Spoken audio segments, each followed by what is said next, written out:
네, 그럼 이제 데이 7이고요. 오늘부터는 각각의 재무제표의 어떤 항목들에 대해서 좀 연관된 질문을 보려고 하는데, 첫 번째, 왜 순이익, 즉 당기순이익이 내 인컴에서 CFS가 시작되는가라고 물어본다면 세 가지를 답할 수 있습니다. 첫 번째, 순이익 자체가 현금 흐름과 유입, 그 유출을 보여주는 건 아니기 때문에 우리가 말하는 이 당기순이익은 회계상의 상속표고 실제 들어온 돈을 기록해야 되는 그런 현금 흐름에 대해서는 우리가 간극을 메워야 될 필요가 있습니다.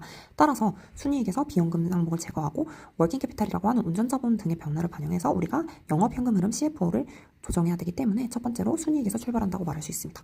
그 다음 두 번째, 그러면은 여기서 말하는 이 워킹캐피탈은 도대체 뭔가요? 운전자본은 뭔가요? 라는 질문에 대해서 대답해 보려고 하는데요. 운전자본이란 기업의 단기 유동성을 보여주는 지표이고, 사실 맨 첫 번째 한 데이 2쯤에 했던 것 같긴 한데, 운전자본은 유동자산에서 유동부채를 뺀 거고요. 사실 실무적인 관점에서 말하는 순운전자본은 매출채권에서 재고자산을 더하고 매입재물을 뺀 값이라고 했습니다. 즉 결국에 이 운전자본은 단기 유동성이라는 것은 뭐죠? 현금이 얼마나 묶여있는지, 풀릴 수 있는지, 회사에 필요한 현금이 얼마나 잠겨있는지를 볼 수 있는 지표라고 할 수 있습니다. 따라서 이 AR 플러스 인벤토리, 매출채권이랑 재고자산이 합쳐진 부분은 결국에는 우리가 회수해야 되는데 못했거나 아니면 팔지 못해서 현금이 묶인 항목들이고, AP라고 할 수 있는 이 매입채무는 돈을 아직 안 준 상태이니까 현금이 보존되어 있는 항목이겠죠. 따라서 운전자본은 단기 유동성을 보여주는 지표이다. 그러면은 이 순운전 자본이 기업에 그래서 무슨 영향을 미치는데요? 왜 중요한데요? 라고 했을 때 증가하거나 감소하는 것의 의미를 알아야 돼요. 그런데 일단 알아야 되는 게 이 자본, 뭐 자산, 약간 순운전 이런 말 결국 들어보면 뭔가 늘어나는 게 좋아 보이는 것처럼 느끼지만 사실 항상 좋은 것이 아닙니다.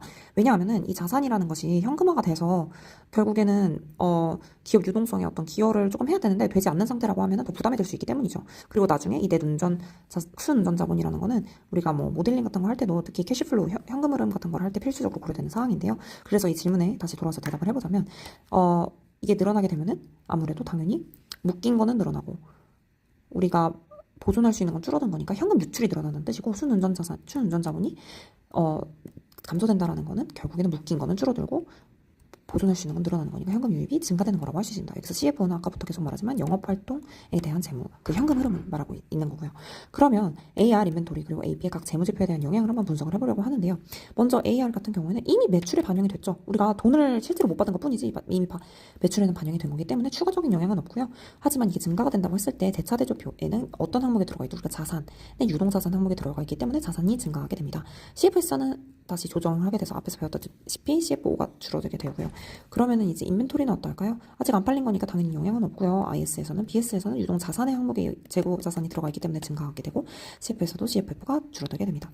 AP 같은 경우에도 IS 매입한 원재료나 이런 거는 사실은 꺽스 같은 매출 원가에 반영이 될 수 있겠지만 그게 아니라면 영향은 없겠고요. BS 대차대조표에서도 AP가 증가하면 유동 부채가 증가합니다. CFS 같은 경우에는 CFO에서 현금 유입으로 조정되는 항목이기 때문에 아무래도 우리가 알 수 있는 영업활동 재무 흐름이 증가한다고